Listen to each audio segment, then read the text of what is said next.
Bulletin की शुरुआत इस वक्त की बड़ी खबर से। बड़ी खबर पटना से है, जहां गो एयर की फ्लाइट में तकनीकी खराबी हुई, जिसमें पटना में लैंड नहीं हो सकी ये फ्लाइट और फिर से प्लेन को वापस दिल्ली ले जाया गया। दिल्ली में प्लेन की लैंडिंग कराई गई और फिर यात्रियों को अब वापस पटना भेजा जा रहा है। दूसरी फ्लाइट का इंतजाम किया गया है, जिसके जरिए उन यात्रियों को पटना भेजा जा रहा है। तो बड़ी खबर आपको बता रहे हैं, इस वक्त की बड़ी खबर सामने आ रही है। आपको बता दें कि गो एयर की फ्लाइट कुछ तकनीकी खराबी की वजह से पटना एयरपोर्ट पर लैंड नहीं कर पाई। हमारे सहयोगी रजनीश कुमार अधिक जानकारी के साथ जुड़े हुए हैं। रजनीश, क्या है पूरी खबर? बिल्कुल, देखिए G131 जो है फ्लाइट का नंबर है और यही फ्लाइट जो है दिल्ली से उड़ान भरी थी पटना के लिए, जिसमें बड़ी संख्या में यात्री भी सवार थे। क्योंकि 1:50 पर पटना लैंड करना था फ्लाइट को, लेकिन पटना पहुंचने के बाद लगातार अनाउंसमेंट भी हो रहा था कि अब फ्लाइट जो है लैंड करने वाली है, जो गो एयर की फ्लाइट है। लेकिन लैंड करने की बजाय जो है कैप्टन ने अनाउंस कर दिया कि कुछ तकनीकी खराबी हो रही है, इसलिए वजह से फ्लाइट को हम लोग यहाँ से सीधे अब दिल्ली उड़ान भर रहे हैं, फ्लाइट लैंड नहीं करा सकते हैं। जिसके बाद कुछ कहीं ना कहीं एक तरह से हंगामा भी शुरू हो गया फ्लाइट में जो यात्री हैं, क्योंकि जो टाइम शेड्यूल था वो रिशेड्यूल हो गया।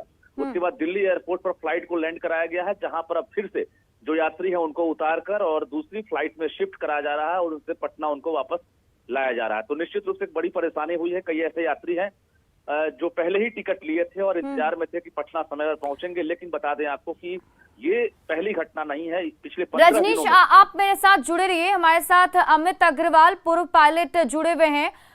उन्हीं से बात कर लेते हैं। अमित जी, सबसे पहले तो ये बताइए कि जो तकनीकी खराबी की बात सामने आ रही है कि इसकी वजह से लैंडिंग नहीं हो पाई, क्या लगता है क्या ऐसी बात सामने आई होगी? मैडम देखिए, एग्जैक्टली तो आज के ऑकरेंस के बारे में तो बहुत ज्यादा जानकारी नहीं है, लेकिन इस तरह का तभी होता है जब प्रॉपर प्लानिंग के तहत डिसाइड करके लैंडिंग नहीं किया जाता है या फिर कोई स्नैग आ जाता है एयरक्राफ्ट में, तभी इस तरह के एक्शन को लिया जाता है। लेकिन जनरली अभी लास्ट काफी दिनों से देखा जा रहा है कि डिफरेंट एयरलाइंस में अलग अलग तरह की परेशानी आ रही है। किसी में ये जो परेशानियां हैं वो कई सारी देखी जा रही है। तो ऐसा आखिर क्या होता चला जा रहा है कि ऐसी तकनीकी खराबी लगातार एयर फ्लाइट्स में देखने को मिल रही है? जैसे मैडम, एक मैं आपको बताना चाहता हूँ कि अभी कुछ दिन पहले आपने पटना में देखा होगा बर्ड हिट हुआ था जी। बर्ड हिट होने के कारण बड़ी मुश्किल से जान बचा था पैसेंजर्स का। तो पहले तो एक ये बताना चाहता हूँ कि इकाऊ इंटरनेशनल सिविल एविएशन ऑर्गेनाइजेशन का एक रूल है, जिसके हिसाब से कोई भी एयरपोर्ट के रेफरेंस पॉइंट से 10 किलोमीटर के रेडियस में स्लॉटर हाउस नहीं होना चाहिए। मीन्स मांस मछली वगैरह, ये पटना में आप समझ सकती हैं कि किस तरह का है कि आसपास में ही सारे मांस मछली और स्लॉटर हाउस दुनिया भर के बन रखे हैं। तो बर्ड्स आने ही आने हैं, इस तरह का हिट होना ही होना है। उस दिन मैं भी एयरपोर्ट के पास में ही था, तो मैं देख रहा था कि रनवे पे काफी फायरिंग और ये सब पटाखा छोड़ा जा रहा था, जिससे कि बर्ड्स मतलब वहां से हट जाएं और प्रॉपर लैंडिंग हो सके।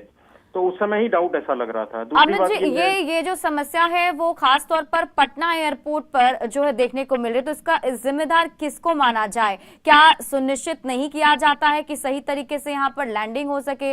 जो चीजें जरूरी हैं उसको सुनिश्चित नहीं किया जा रहा है वहां के प्रशासन के जरिए?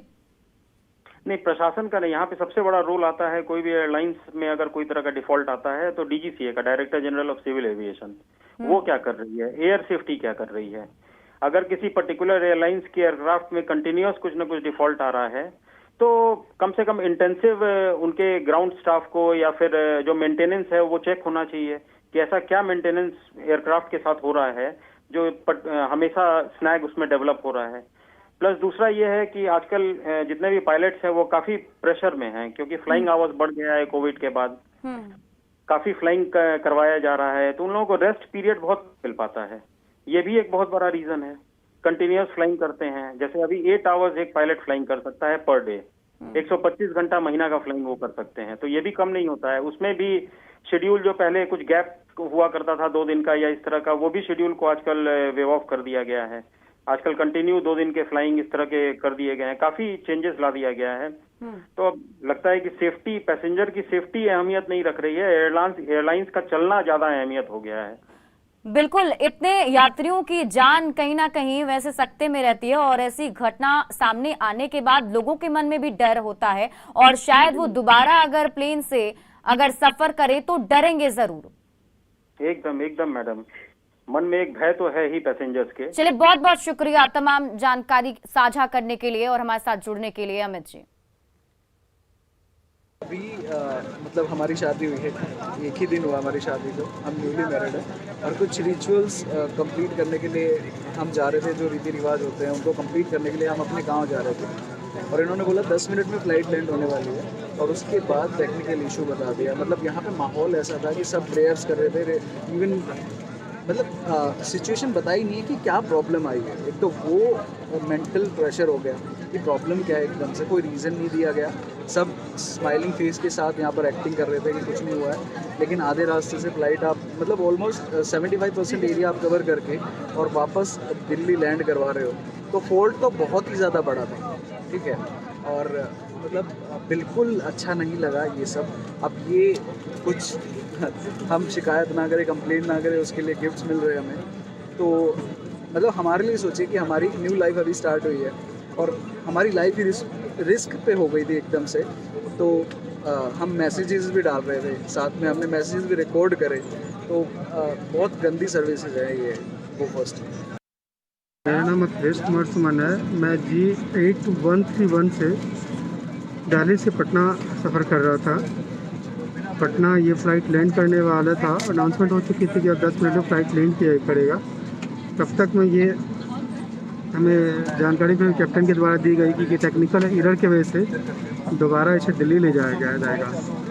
सारे लोग प्लेन में सब लोग परेशान हो गए, फिर वापस दिल्ली आए हैं और दिल्ली से फिर दूसरे फ़्लाइट में हमें इन्हें बिठाया गया। वहाँ पे 1 घंटा डिटेन किया गया, फिर से री चेकिंग में रीबोर्डिंग किया गया है। अभी हम फ़्लाइट से वापस पटना के लिए, गो एयर की फ़्लाइट है ये G8131। 12 जुलाई को पीएम मोदी का बिहार झारखंड का दौरा है। बिहार विधानसभा भवन के शताब्दी समारोह में हिस्सा लेंगे पीएम मोदी और साथ ही देवघर में एम्स और एयरपोर्ट का भी उद्घाटन किया जाएगा। देवघर में रोड शो भी करेंगे पीएम मोदी और देवघर में रैली को भी संबोधित करने का कार्यक्रम तय है। वैद्यनाथ धाम में बाबा भोले के दर्शन करने के लिए भी पीएम मोदी जाने वाले हैं। तो पीएम मोदी का बिहार झारखंड का दौरा होने वाला है। आपको बता दें, सबसे पहले विधानसभा के शताब्दी समारोह में शामिल होने के लिए पीएम मोदी आएंगे और इसके अलावा 12 जुलाई को पीएम मोदी का झारखंड का दौरा होगा, जहां देवघर में पीएम मोदी एम्स और एयरपोर्ट का उद्घाटन करेंगे, जिसका इंतजार काफी दिनों से झारखंड वासियों को था। खासतौर पर बाबा धाम जाने वाले श्रद्धालुओं को था कि देवघर एयरपोर्ट का रास्ता जो है वो साफ हो। तो देवघर एयरपोर्ट का जो एक बड़ी सौगात है वो पीएम मोदी 12 जुलाई को देने वाले हैं, उद्घाटन करेंगे और उसके बाद जनता को ये समर्पित कर दिया जाएगा। इसके साथ ही पीएम मोदी के और भी कई कार्यक्रम झारखंड में हैं, जिसको लेकर पहले से ही तैयारियां भी की जा रही थी।